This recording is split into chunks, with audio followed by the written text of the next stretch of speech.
Hey guys, welcome back to another segment of A2D, Agree to Disagree. As always, I'm Michael and I'm here with Brian.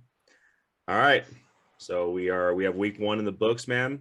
We learned a lot of things this week about contenders and pretenders. How overall, man, week one, we have a couple leagues. How did your teams do? How do you feel overall? 1-on-1, I split in my fantasy leagues, and in real life, like you said, we've seen what teams are kind of came to play this year. They're contenders right away. But yeah, fantasy, that's what this show is all about. Fantasy, we're heading into week two, so we got to get ready for it, man. We got a lot of top waiver ads. We had some players week one go down with injury. We had a few of them actually. Elijah Mitchell went down. Najee Harris went down. T. Higgins for me in my lineup had a concussion. He went down. How long is he going to be out? Yeah, Dak. There's Dak. Yeah, there's TJ Watt even on defense. If you have the Steelers defense who balled out this week, are they going to keep balling out? Because that dude, man, back-to-back plays. I was watching that dude, and he just gets a tackle for loss and then an interception. I'm like, dude, who is this guy, man? And then he tears his pec. So that's a brutal loss. But I mean, that's like we talked about it, man. We talked about acquiring depth in the draft for this kind of situations, man. You got to be prepared. And so it's only week one, so like we were talking about a little bit ago, overreactions. We don't want to overreact, but uh, is it worth it? Especially in our league, we have our waiver strategy. Like we have to be strategic with it, right? Because if you use it once, then you automatically go to the back end of the waiver wire. So you got to be real careful with your selections. And are there any guys that are really worth it, worth that top waiver spot if you had it? Right now, man, I don't think there is. Unless if maybe like a Jeff Wilson. Jeff Wilson might be worth it if he's a waiver, but that's again that's iffy. With Debo being back there and how they still are going to rotate backs, that's the only guy I can think of. Only because we know how long Elijah Mitchell's going to be out.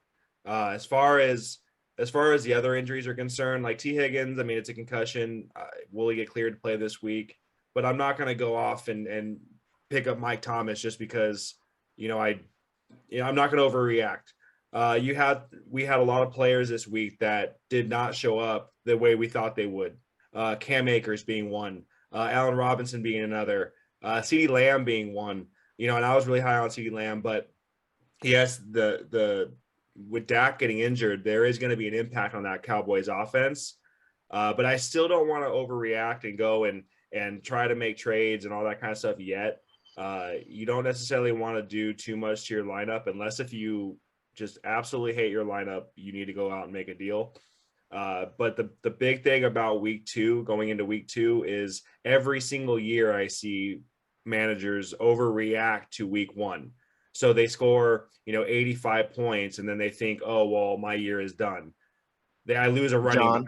Yeah, John. Hey, I lose Najee Harris, John. Like, hey, Najee probably gonna be okay. He has a Liz Frank sprain. It's going to affect him. If once waivers clears tomorrow, you're gonna be able to go out and get a guy like Jalen Warren if you really, or Benny Snell, if you really, really need that that insurance. But don't use a waiver wire on something like that, because I say it every year, guys overreact to injuries. They feel like they need to use their waiver and it pushes them back to the bottom. Now, if you reload every week to where you're in 12th place and you get the first waiver every single week, hey, you get freebies and go do you. But in real leagues, you're going to probably have that one where you have to use a strategy to get your waivers.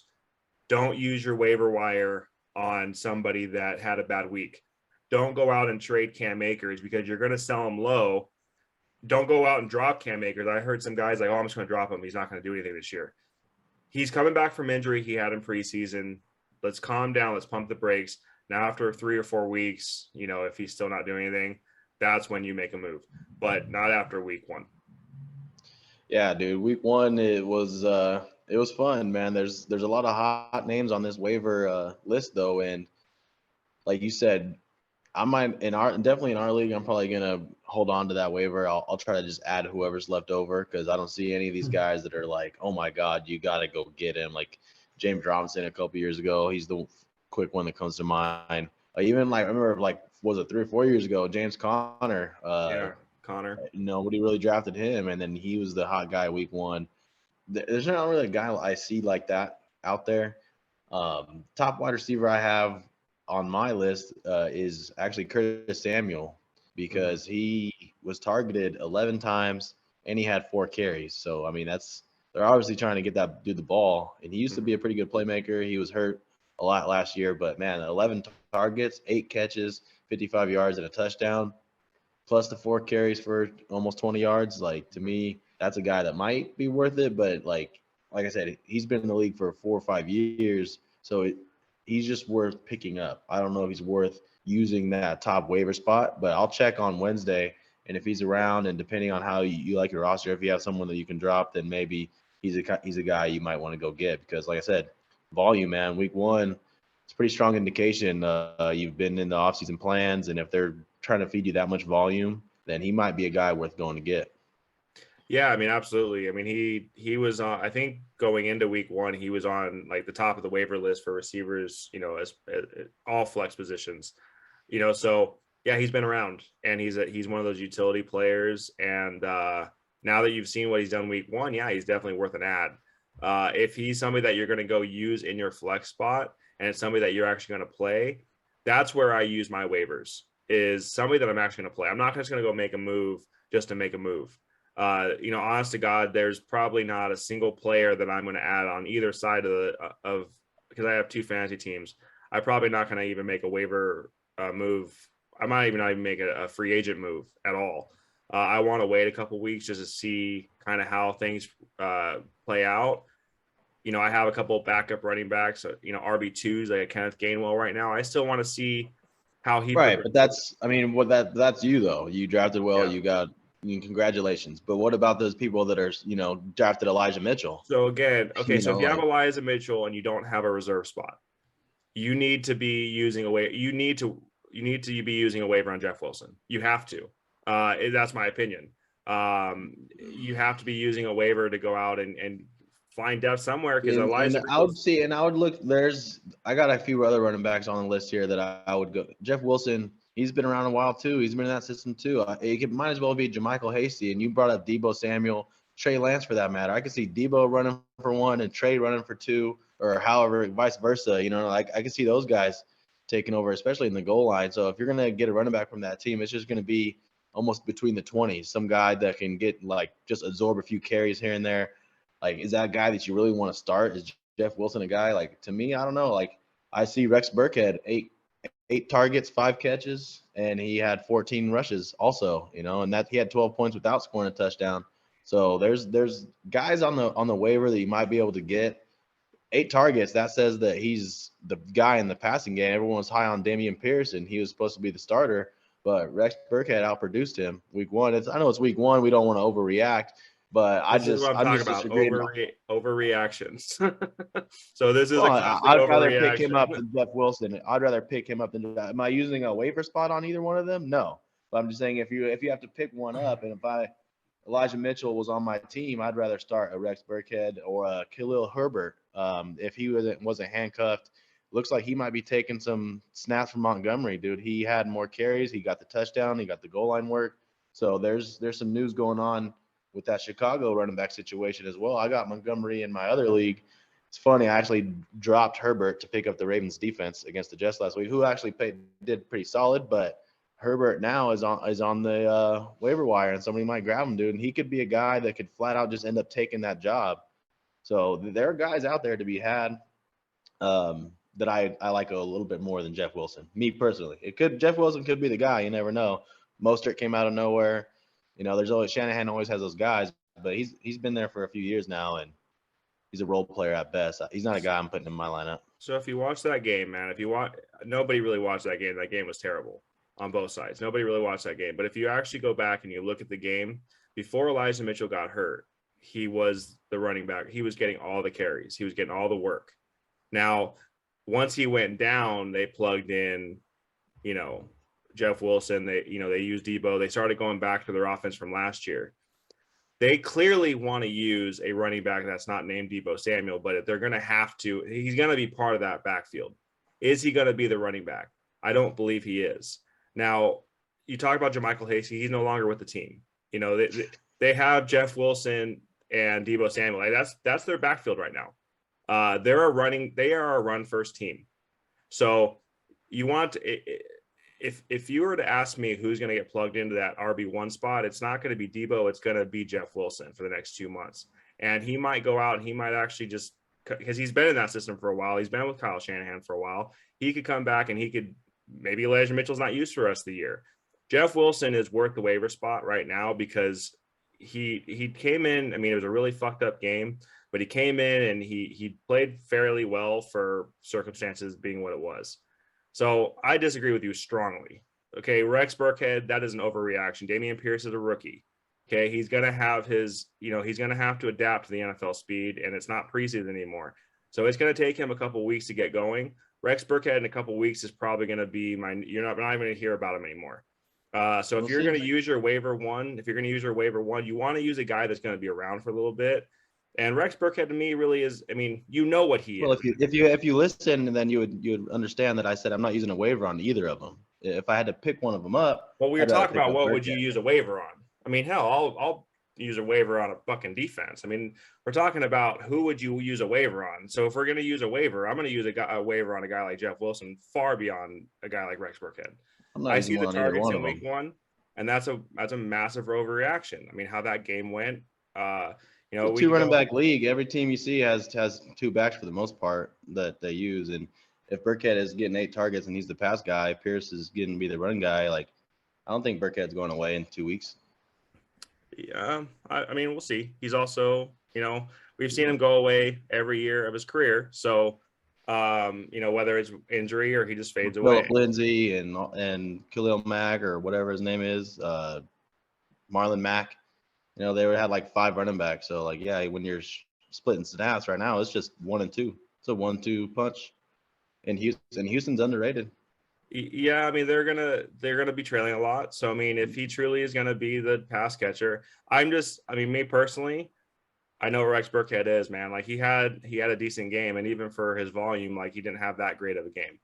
Right. So, you know, I'm not going to use a waiver on him at all, like in any shape or form.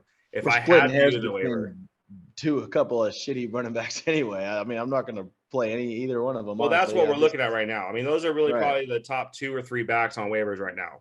You know, I got Hilliard too on the Titans. He had a couple touchdowns, but he had 4 catches, and 2 of them were touchdowns. So it's not like the volume is. He had 2 carries too. So it's not like a gang of volume is going to be. We all know Derrick Henry is getting there. He just happened to pop one. So that's not going to happen every week. Again, an overreaction. It's like Danny in our league. He has Dontrell Hilliard because he has Derrick Henry. And yeah, you know, if something happens to Derrick Henry, that's a great stash, you know, and that's why you go out and get handcuffs, and it makes a lot of sense. You know, I failed to go out and get James Robinson to handcuff Travis Etienne, and now with Travis Etienne is a whole different story right now. We're talking about he got 8.5 in a PPR league, and that's the only value he's going to have is in a PPR league. Number one, number two, you know, how much are we going to overreact on that? So I have Travis Etienne in my league. Am I overreacting? Absolutely not. Now, he dropped a touchdown. What would have been a 15-yard touchdown? So you add an extra, 8 points to his total, and he scores 16.5 points. That's not that, you know, that's beating his projection. You know, now did he drop it? Yeah. Is he going to drop it next time? Maybe. Who knows? But I know he's second year, but he's technically a rookie. It was his first game in the NFL. Let him shake out the cobwebs. They're going to. The only thing that kind of like worries me a little bit is the goal line. This looked like I didn't watch the game, but I seen that Robinson got the goal line carry, and he seems like a little more sturdy of a guy. So he got all the carries. Period. I mean, I don't think Etienne even got. I don't even know if he got a carry. He might have got a few, but yeah, down in the goal line, he's going to get the carries. That's what he's there for. So you're almost reliant on Etienne to pop. I thought he was I heard a Alvin Kamara comparison, so I thought he could run the ball too. Apparently not. Maybe more like a James White type. I don't know. But yeah, Travis Etienne, man, that's a lot of people are high on him. A lot of people. So I mean, yeah, it's week 1. not overreact. Like you said, he could have caught that TD, but man, no carries at all and no touchdown. Like, are you relying on him to catch a short one in the flat in the red zone, like for a touchdown? Like, So, do people do that? so go back to Alvin Kamara, okay? Because you're gonna throw that in my face. Go back to Alvin Kamara's rookie season. Who did he sit behind? He sat behind Mark Ingram, and he was only using passing down work. Okay, so I'm not talking. I've said this 1,000 times. Don't compare him to Alvin Kamara now and how he's used now and the Alvin Kamara now. Go back to Alvin Kamara's rookie season and you rewatch film and how was he used. He was used exactly like how Travis Etienne is used. Okay, and Alvin Kamara had a really good rookie season. Okay, he wasn't an RB5 or nothing like that. I don't expect him to be, but I said he's going to be used a lot like Alvin Kamara was.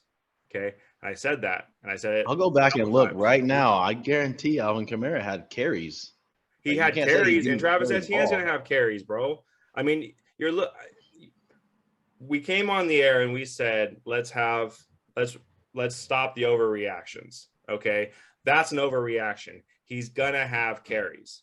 Now, the way that game went, they were also trailing in most of that game too, and Trevor Lawrence, who To the Commanders. yeah, but it was the Commanders, but they were trailing, or when they were going to be, Yeah, they're the when they're Jags. trailing big times, like the Colts. When they play teams like the Colts, I expect them to have a better game. I expect both, and I think they play the Colts this week. I expect Travis Etienne to have more than 8.5 points this week, whether it's in the passing game, whether it's a running game. But that's what I'm talking about, overreaction, because one drop pass and he has 17 points, and he wasn't really talking. Maybe he dropped it because he got blew up on that one. Maybe he's thinking about it now. Maybe he's worried because he's a lot of maybes. Smaller of a guy. That's a lot of maybes. Okay. So anyway, we go back to overreactions. That's an overreaction. Now we go down to Dallas. Okay, so Dak Prescott's injury. Now Dak is going to be out for 4 to 6, 8 weeks. We already kind of know that. What I'm hearing is his injury was similar to Russell Wilson's. Was that last year? So what was Russ out for? 3 or 4 games, if that. They're saying that he could come back earlier than later. Yeah, I heard 4 games. Yeah, today. So Dak looked really bad, and it was just Dak overthinking, and he did not look good in that game at all. We said it on the podcast earlier, man. Dak is going to be one of the biggest question marks in football, let alone for that Dallas offense. Tampa basically swarmed him, and he looked panicked. So how much are you worrying about him even when he comes back? How much do you worry about that Dallas offense even when he comes back? I worry about it quite a bit. I'm worried about my playoff prediction. I think because I think they didn't look. They're a team that lost Lyle Collins, lost Amari Cooper, and didn't get replacements for them. CD is the biggest loser for me because over these next 4 weeks, he's almost going to be like when you're getting double coverage and Cooper Rush is throwing you the ball, it's going to be tough. It's going to be tough to get those catches. So for me, he takes a big hit, man, a massive hit, and hopefully you got a deep enough roster to where like it might be the case because when you drafted him, you probably drafted him in round 2, round 3 at the latest. So you expect to start him every week regardless of the matchup. That it might be time to reconsider that because I think he's going to have some tough sledding ahead, especially depending on the matchups, who the matchups are. I'm not sure who they play this week, but man, yeah, it's going to be tough because the coverage is going to be rolling his way. Plus, you got a backup quarterback, so CeeDee Lamb takes a big hit. If you got Dak, you probably there are some quarterbacks you can pick up. Marcus Mariota is the first one that comes to mind. He's going to be running the ball. I think Mariota is actually going to be a guy that you can get away with starting. And quarterbacks, dude, like in my other league, bro, somebody dropped Aaron Rodgers. If we want to talk about overreactions, is that an overreaction? Who's he have to throw the ball to?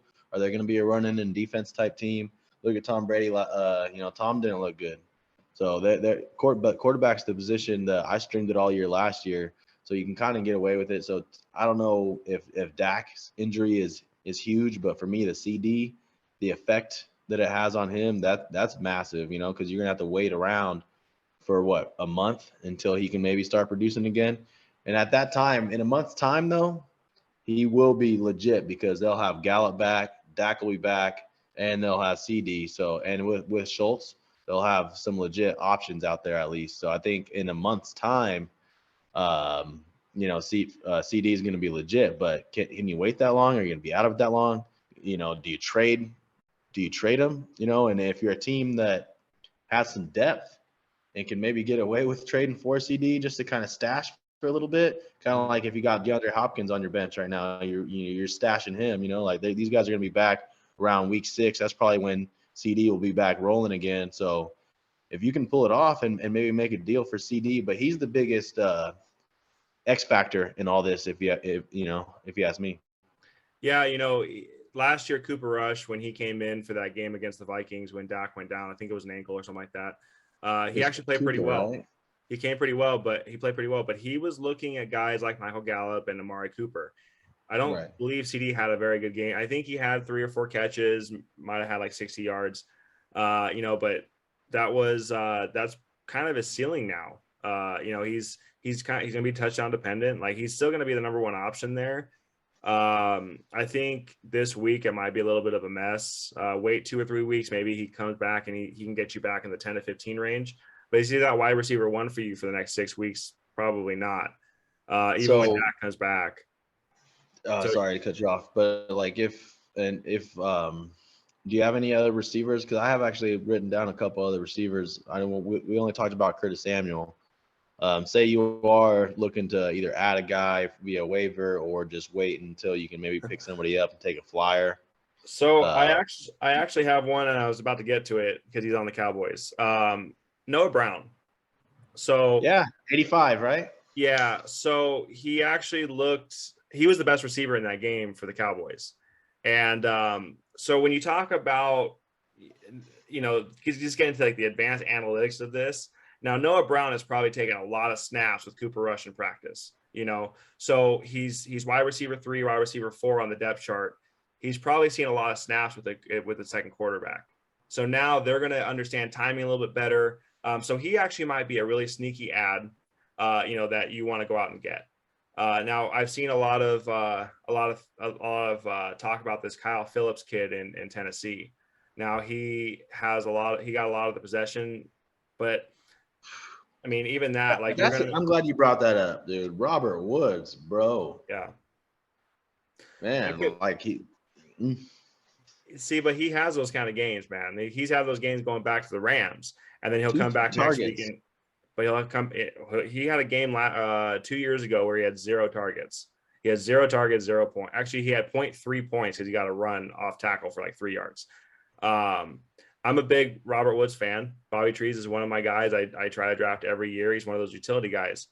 Again, it's an overreaction because he can go and have 2 points, and then next week he ain't starting. That's for sure. If he's in your starting line, he's not starting for me. To bench his ass. That's what is happening in my league. Like I got Jarvis Landry on my team, and he had 9 targets. I think it was like 7 or 8 catches on 9 targets. So I'm going with Landry because I got Godwin too. I got Godwin and Woods, a couple guys coming off ACL. Probably shouldn't draft 2 guys recovering from ACL. But I mean, I saw those names on the draft board at that time. I'm like, oh, this is value. It could be a steal because these are proven guys. So I went with them. But I got to bench both now for a little while. So Jarvis Landry's in the starting lineup for now. Now Tennessee plays Buffalo. They're going to be trailing that game. I have the one thing I'll say about Robert Woods, I saw him lining out wide, which that's not where he likes to line up at. He's not an outside guy. He's more of a slot guy. So they were not using him correctly. And on 4 receiver sets, they were using Kyle Phillips on the other slot, and then Treylon Burks, and I think Nick Westbrook-Akine was on the outside also. I've heard a lot of talk about how Kyle Phillips, like, go ahead and drop Robert Woods and pick up Kyle Phillips. I think that'd be a huge, huge, huge mistake. And I think this week you're actually going to see a lot more targets. Again, overreactions, and depending on how if Allen Lazard is healthy or not, I may have to start Robert Woods again. And it's not a matchup that I absolutely hate. So I just don't like the fact that he's lining up outside. I Right. watched that That game and he just was made lining up me. outside and I didn't like it. Yeah, that just confirmed that there's no chance. There's no chance I'm starting. I got him in my other league. There's no way I'm starting him in my league. Um, I I have a guy. If we're gonna stay on the wide receivers, unless you had anything else on Bobby Trees. I think you're gonna regret sitting them, but yeah, that's all I gotta say. Well, yeah, I'm not dropping him. Because even then, like I was thinking, like, oh, what if they can get traded? Because if they're misusing him, I was thinking, like, what if they trade? But he just got there. There ain't no way they're trading him. They just traded for him. So they just got to figure out a way to use him, and they will eventually. Is it this week? Could be. Who knows? But yeah, I got Robbie Anderson actually written down, dude. A couple years ago, he was a pretty reliable fantasy starter. Last year, I drafted him, and he did me dirty. And I see he had 8 targets, 5 catches, 102 yards, and a touchdown. So if you're getting 8 targets, and with that dude, you just need one because he goes deep a lot. And if he can connect with Baker's got a pretty good arm, throws some good deep balls. So Robbie Anderson might be worth an ad.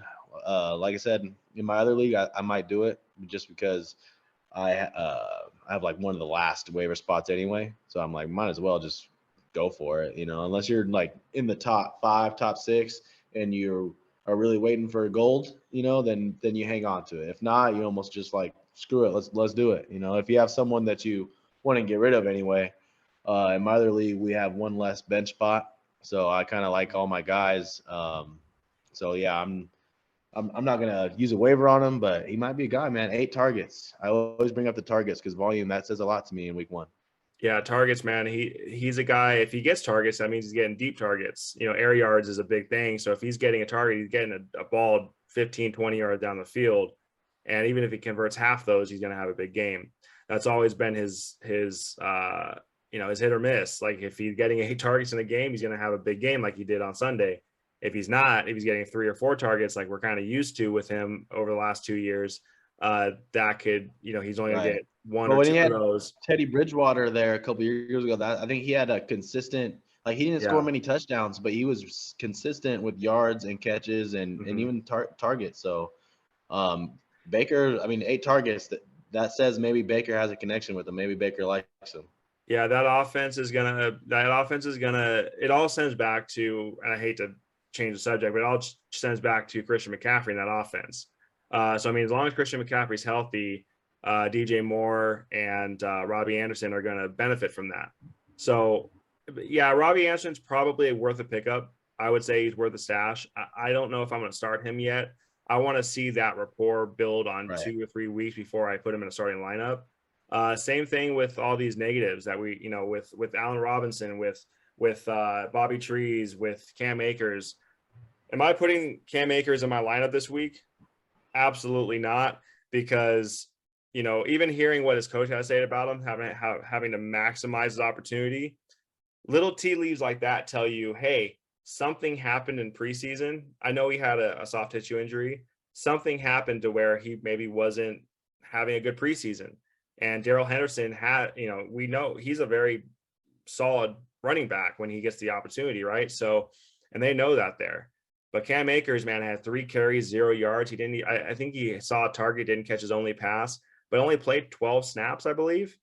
And Cam Akers, talent-wise, is probably the best running back on that team. But going back to guys like these, like you're still going to want to find a matchup to play him in, but like Robbie Anderson. What if just because you mentioned Cam Akers and we're on this topic, it's week 1. A lot of people have Cam Akers and a lot of people have Darrell Henderson Jr. If you have Darrell Henderson Jr., who had a solid game and looked like he got a lot of volume, is he worth a start now? Yes. I'm the guy that I'm playing, or I played last week, my brother, he was wondering like, dang, should I start him? Should I not start him? Like, so that could be a guy because when he got all the volume last year, we talked about it like as a handcuff, and he got all the volume and he was a steady 15-point a game guy. So if you can get that, then shoot, man. Question is the whole doghouse thing, because you can get out of the doghouse real quick. You pop one good run, all of a sudden you get hot, you get going, and the coaches are going to feed the hot hand. And we know that Akers is a more talented guy. So if he's not injured, it's like, do you really trust it? That's what's tough. It's a tough situation, like, and you want one guy to just take control. And right now it's like up in the air a little bit. There's very few backfields where you're going to have one guy take control of everything. So in this backfield in particular, like they're going to get a much softer matchup in Atlanta this week. Now Atlanta, they did actually stop the run fairly well. I mean, they basically held Alvin Kamara to fairly nothing. I know Kamara came out with an injury in that game, I think ribs. But I don't think Atlanta's going to be number one defense against the run all year long. So Darrell Henderson, am I starting him this week? Absolutely. Do I think he's the running back to play? Do I think he has a higher chance of scoring a touchdown than Cam Akers does? That's for sure. For sure. So yes, if he's on my bench, if I have both those running backs, am I starting him this week? Yes, because I still think that they're going to have a soft matchup. It's at home again. They're going to come in pissed off, and they're going to probably play a little bit better than they did on the first Thursday night game. On the other token, I do think Cam Akers, this is a week where he's going to have a bounce back game. I don't think he's going to score 0. Now, do I think he's going to go ballistic? No, I don't. I could see both running backs scoring 15 points, honestly. Cooper Kupp is the main focus of that offense. It was very clear.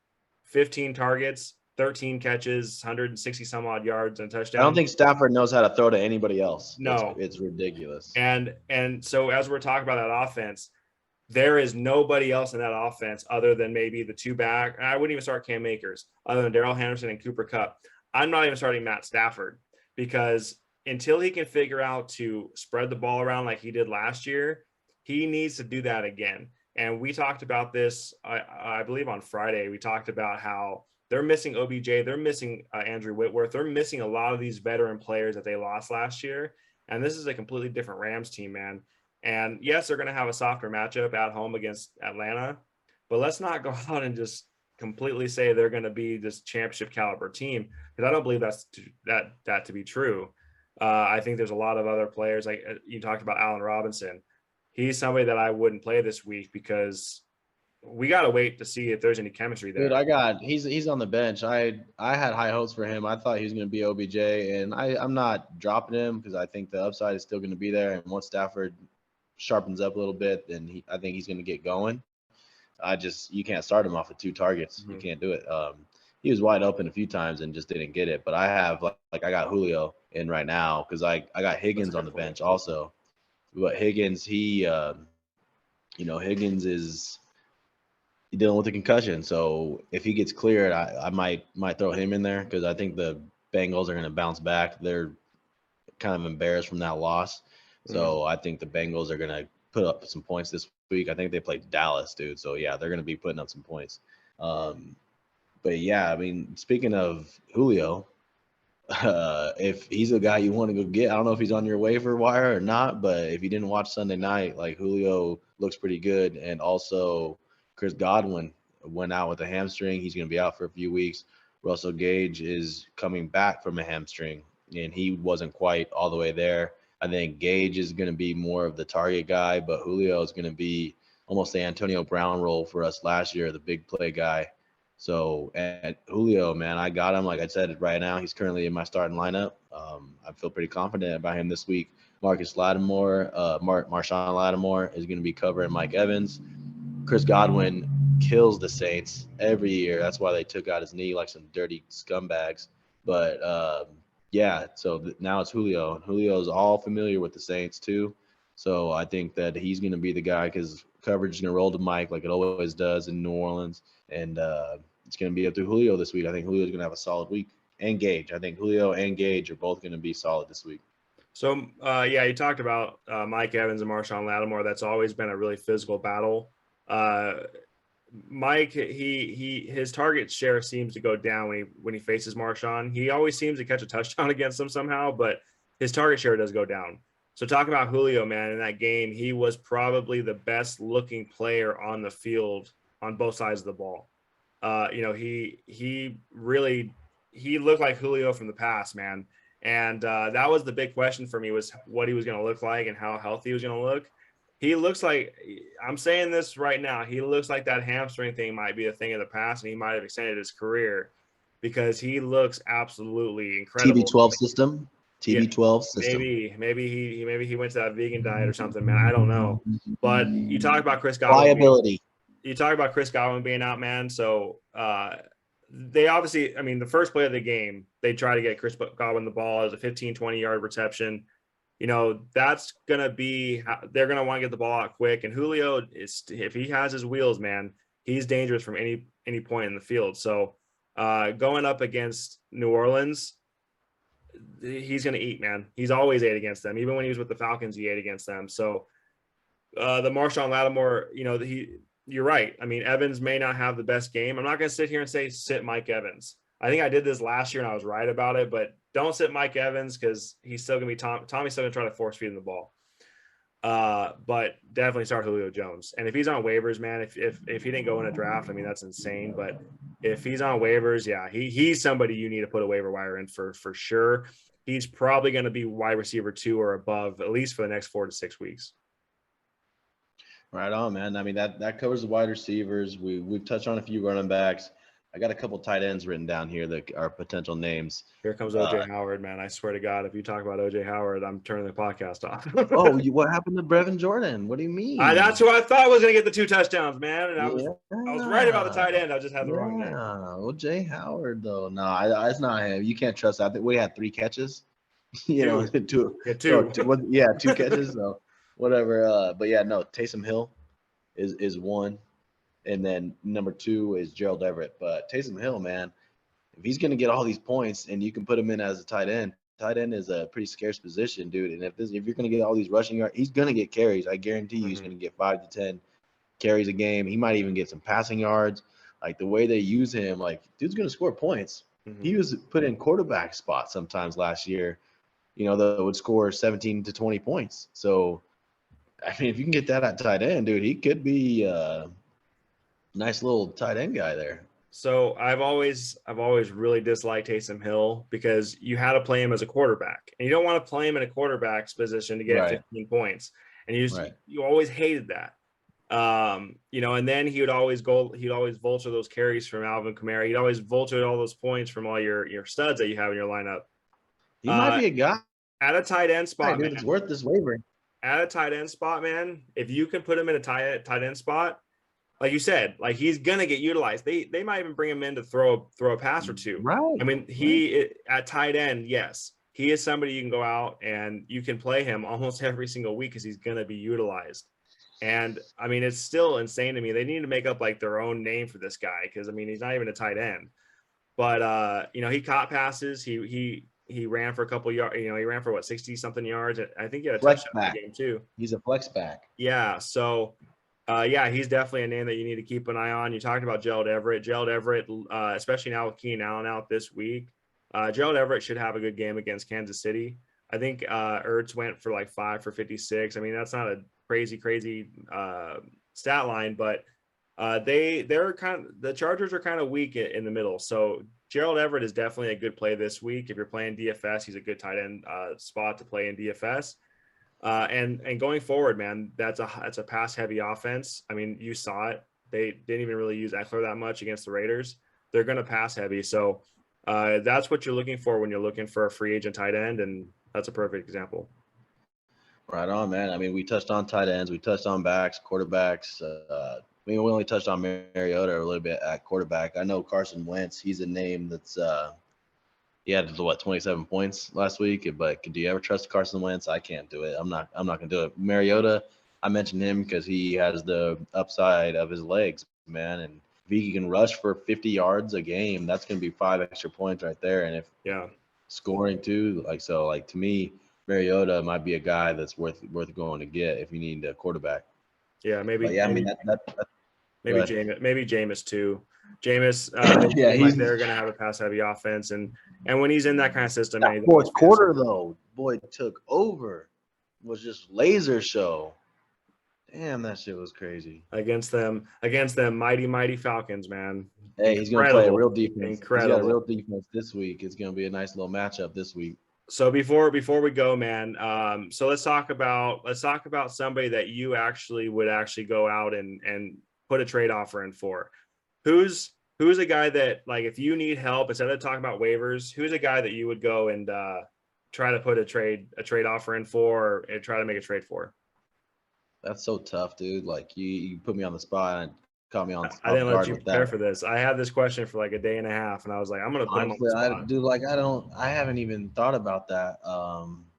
But for me, I'm thinking like just in my league right now, the one spot that I have kind of up in the air is quarterback. Mhm. Um, so what quarterback could I go get? You know, and they're not worth it for me. You know, so I don't know, man. That's a tough one, and it's early in the season. Maybe it's because I'm a loyal guy and I draft the guys, so I want to hang on to him for a little bit at least. Even Allen Robinson, like I want to hang on to him still. He just did me dirty, and I still want to hang on to him. So I'm weird, but yeah, I don't want to really make a move right now. So when you're targeting, so I have three. I have three names I just want to bring up really, really quick. I have three. So you always want to buy low on trades. Okay. So Cam Akers is one of them. I would go and depending on how the guy feels about Cam Akers putting up a big zero, whether or not you want to wait one more week and see if he comes back and is that RB2, that's up to you. But he's a guy that I would actually be willing to trade a wide receiver 3, wide receiver 4 right now for that risk. That risk versus reward is too high for that. Another one is Alan Lazard. So Alan Lazard, hey, you saw that offense, man. They need a wide receiver 1. I didn't see the offense. I wasn't watching the game. Okay, well, I did. They need a wide receiver 1. And Alan Lazard's that guy. We were, maybe Romeo Dobbs gonna be that He guy. Hey, ain't that maybe guy. Christian Watson on the first play of the game is gonna drop a 75-yard touchdown. Maybe he's that guy. Alan Lazard is gonna be that guy, man. He's gonna be their top receiver when he comes back. And seeing what they just got from Sammy Watkins did nothing. I mean, Minnesota doesn't have like the best secondary ever, and Aaron Rodgers couldn't do anything against them. So I would try to target a guy like Alan Lazard, get him for cheap. People are going to look at that injury and say, hey, he's going to be out for a while. He's probably going to play week 2. A third one you're talking about, going out and getting a quarterback. If you're going to go out and get a quarterback, you could target a guy like Jalen Hurts. He didn't have that great of a game. If you're willing to pay for a quarterback, or a guy like Kirk Cousins, a guy like Kirk, I think Kirk's gonna be good, dude. But you got him already. But I mean, like I think Kirk's gonna have a good year for sure. Yeah. So he's a guy. So if you have Dak, and you need a especially if you got Justin Jefferson and you like don't really have a quarterback, and you happen to have Justin Jefferson, and you can pull off a way to get that stack and get Kirk too. I think that'd be a pretty good move, man. If you had Jefferson and you didn't go out and get Kirk, man, that's on you. But yeah, man, I think there's a couple of guys that you can buy kind of low on. Quarterbacks, when you start to drop between 5 and 10, up to 12, Trey Lance. Hey, that was a terrible weather game. If people are going to sell that guy right now, if they're going to give up on that guy right now, go get him. Go get him. I'm telling you right now, he's going to have a better. I'm starting Trey this week against. Yeah, he got Seattle this week. I think. Hopefully they're at home too, and they get some good weather, and he could really get some support and get some momentum and get going. Let's go, Trey. I need you this week, man. Yeah. So, but yeah, guys, don't overreact. It's week 1. If you had a bad week, you're probably, study shows that you're probably gonna have a good week 2. So, don't overreact. Don't go out and sell everybody. Don't go out and drop everybody. Don't drop Cam Akers, man. I'm telling you right now, that guy's don't overreact, but also react, because like he said, there are people that will overreact, and he brought up a good point about going to get some of these guys. So react. Make sure you don't just sit around, react. Just make sure you check out the scene. Like if you see somebody like Allen Robinson, he might even be a guy that, like I said, I'm not giving up on him yet. Cam Akers is another one. There are some guys that didn't perform so well that might be worth going to get. You can get for cheap, So even CD, like I said, in week 6, he's going to end up popping. So if someone wants to get rid of CD right now, let's go get him, man. It might be cheap. So that about wraps it up, man, for week 1. We covered all the positions for fantasy you might want to go get. We covered all the injuries, but it's just week 1, man. We're just getting started. We got DFS lineups coming up here in a few days. We're only going to do the Sunday through Monday slate, but we also got the Thursday night game, man, coming up here in a couple days, and it's going to be a hell of a game. We got the Chiefs versus the Chargers, dude. It's going to be two of the better teams in the AFC. If you ask me, it's going to be a fun game. So, man, football is back. Make sure you guys stay tuned with us all year. Subscribe. And, yeah, like I said, stay tuned. We got DFS coming at you next.